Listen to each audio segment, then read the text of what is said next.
Baik, Assalamualaikum warahmatullahi wabarakatuh. Selamat pagi, siang, dan juga malam bagi teman-teman semua. Baik, perkenalkan nama saya Herfandi. Saya mahasiswa Mars dari kelas 36D. Baik, di sini saya akan menyampaikan materi public speaking saya mengenai manajemen waktu. Nah, tentu teman-teman di sini semua sudah tahu ya apa itu manajemen waktu. Di mana manajemen waktu itu bagaimana cara kita memanfaatkan waktu dengan baik agar memiliki outcome yang lebih maksimal. Nah, kenapa saya memilih materi mengenai manajemen waktu? Dikarenakan saya sebagai anak yang masih muda istilahnya, saya sering bertanya-tanya mengapa ada orang yang kaya raya, ada orang yang susah sengsara, ada orang yang terlihat sibuk, dan ada orang yang dapat memanfaatkan waktunya dengan baik, sehingga lebih mendapatkan outcome yang lebih maksimal. Nah, kemudian saya bertanya kepada beberapa narasumber yang menurut saya dapat memanfaatkan waktu yang lebih baik dengan baik. Contohnya dari beberapa konsultan saya di rumah sakit, dari beberapa pejabat petinggi pemerintahan, ataupun dari teman-teman saya yang lebih berprestasi. Nah, tips yang pertama yang mereka selalu sampaikan adalah kita sebagai manusia hanya memiliki waktu yang sama, yaitu berjumlah 24 jam. Dimana di dalam 24 jam itu kita harus bisa menentukan mana prioritas kita. Nah, prioritas yang pertama adalah selalu beribadah, dimana ibadah ini kita jadikan kunci dari keberhasilan kita, dimana kita ini hidup tidak hanya di dunia saja, akhirat juga penting. Jadi tips pertama dari mereka adalah melakukan ibadah di awal waktu. Jadi saya tidak jarang melihat beberapa guru saya di rumah sakit atau beberapa konsulen saya, mereka ketika sudah azan berkumandang, mereka langsung pergi ke masjid, meninggalkan beberapa pekerjaan mereka dan beribadah terlebih dahulu. Kemudian tips yang nomor 2 adalah membiasakan untuk bangun di pagi hari.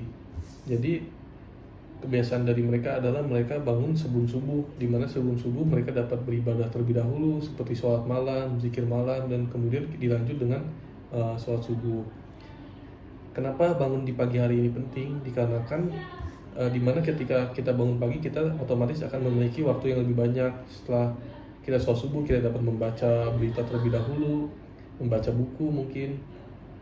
Kemudian tips yang nomor 3 adalah kita melakukan pendataan atau pengecekan tugas-tugas yang harus kita kerjakan pada hari tersebut.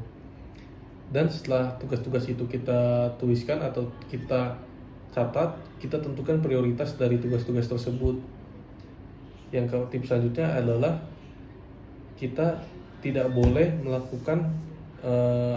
terdistraksi atau tidak baik jika harus melakukan multitasking dari beberapa pekerjaan, agar pekerjaan kita lebih fokus dan hasilnya lebih maksimal. Contohnya adalah ketika kita sedang di meja operasi atau ketika kita sedang di poli, kita fokus pada pekerjaan kita kepada pasien.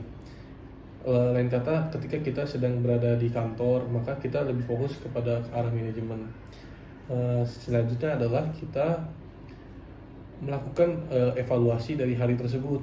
Jadi melakukan evaluasinya, kita menilai bagaimanakah cara kita lebih mengefektifkan waktu pada hari itu, dan kita perbaiki ketika esok harinya. Kemudian selanjutnya adalah kita melakukan kebiasaan baik tersebut selama 3 bulan, dimana ketika kita membiasakan kebiasaan baru selama 3 bulan secara berturut-turut, maka itu akan menjadi pola hidup yang baru yang lebih baik. Selanjutnya adalah ada beberapa tips yang mereka sampaikan kepada saya, yaitu yang pertama adalah berani untuk berkata tidak. Di sini maksudnya adalah ketika kita berkata tidak kepada orang lain, misalnya ketika kita diminta itu oleh teman kerja, oleh keluarga, mungkin oleh atasan, ketika kita tidak dapat mengerjakan tugas kita terlebih dahulu, kita berani untuk berkata tidak, dengan catatan untuk melakukan tugas kita yang lain. Kemudian salah satu tips yang mereka ajarkan kepada saya adalah membiasakan pekerjaan kita secara fokus selama 45 menit. Jadi selama 45 menit berturut-turut kita fokus untuk melakukan pekerjaan kita. Kemudian setelah 45 menit kita lanjutkan 5 menit untuk beristirahat. Nah, beristirahat ini kita dapat untuk menggunakan membuka WA, mengecek handphone kita, atau sekedar minum-minum dan mengobrol dengan teman. Insya Allah style ini atau 45 menit fokus dan 5 menit beristirahat ini kita dapat ulangi selama kurang lebih 5-6 siklus secara optimal. Kemudian tips lain yang dapat dilakukan adalah kita sebagai istilahnya pekerja, kita juga harus fokus kepada pekerjaan kita sehari-hari dengan cara kita melakukan evaluasi kepada pekerjaan-pekerjaan kita.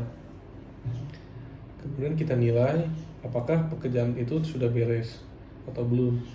Selanjutnya adalah kita berani untuk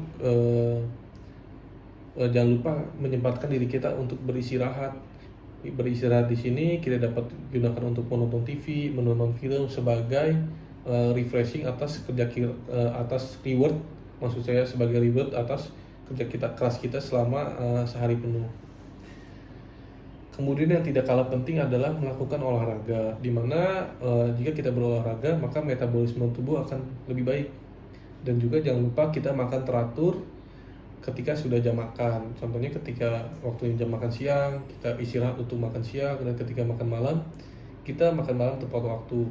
Sehingga kita dapat terhindar dari beberapa penyakit dan juga metabolisme tubuh akan menjadi lebih teratur.